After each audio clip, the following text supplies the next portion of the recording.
So as you know, each week we have a different subject matter. For this week, we're working the blocks. We did the low block and we did the knife in block already. Today's subject is going to be the high block.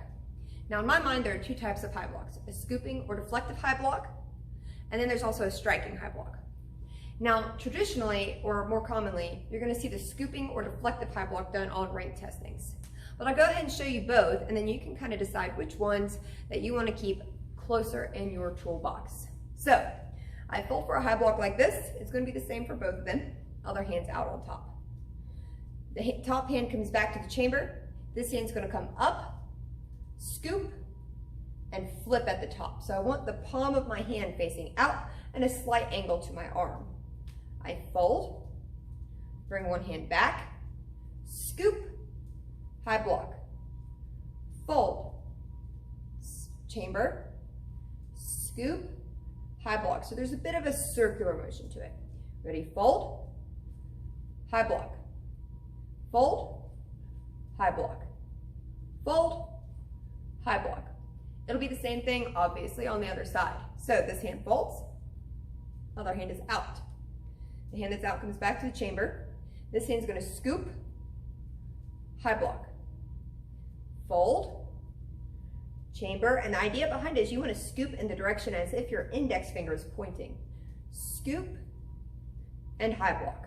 So fold, chamber, scoop, high block, fold, high block, fold, high block, one more, fold, high block.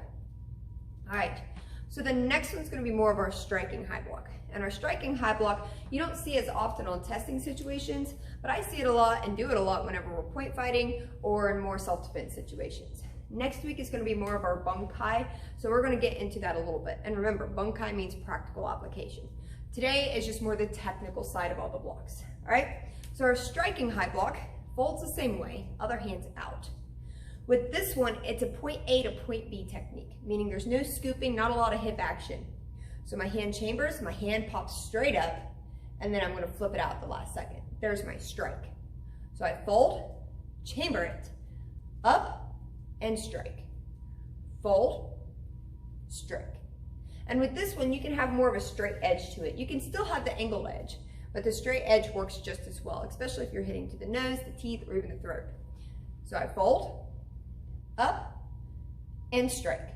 One more, fold, up, and strike. Same thing on the other side. I fold for my high block, other hand out. This hand pops back to the chamber. Hand comes straight up, and high block.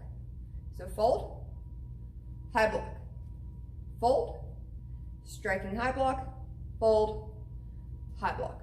All right. So that kind of concludes the two types of high blocks that I teach here at Mountain State Martial Arts and Fitness. We have the circular or the deflective or the scooping, depending on what you call it. It's the traditional Chuck Norris system high block, which scoops out. The other one is our striking high block, which is more from a point A to point B type strike. If you're more advanced, stay tuned because I'm going to talk about the different footwork with each of those blocks. If not, and you want to kind of hang tight with this section of the video, by all means, run through it again. All right, stay tuned for the next video clip. Okay, so now we're going to get into the different footwork. So I want you to be able to see the entire floor space so you can see what my feet are doing. We're going to go into a back stance. That's really the only stance I want to worry about in this particular video. So let's say I'm doing that first high block, which is the scooping one. With the scooping high block, my hips are going to follow the block before they lock into place. So I have my fold. With this particular one, I'm going to step on the front ball of my foot. My hips guide the block around until I lock into place. When I go into my fold, I have to pivot all the way across, step on the ball of my foot, and use my hips to guide the block around. So watch that again slow.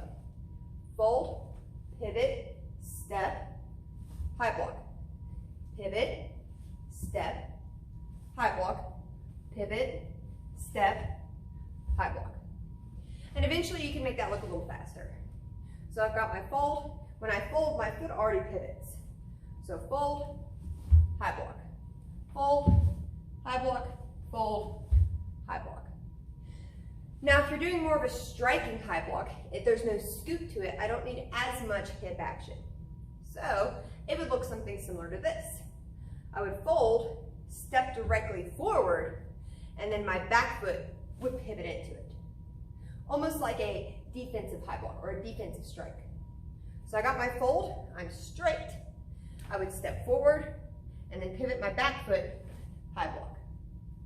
Fold, step directly forward, high block. Watch that one more time. This time I'll go a little faster.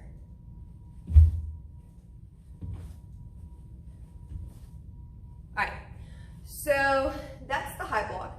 That's the high block with a back stance. Normally, testing situations are looking for more of the scooping or deflective high block. But in some circumstances, the other one, the striking high block, is appropriate as well. Hopefully you guys enjoyed this video and learned something.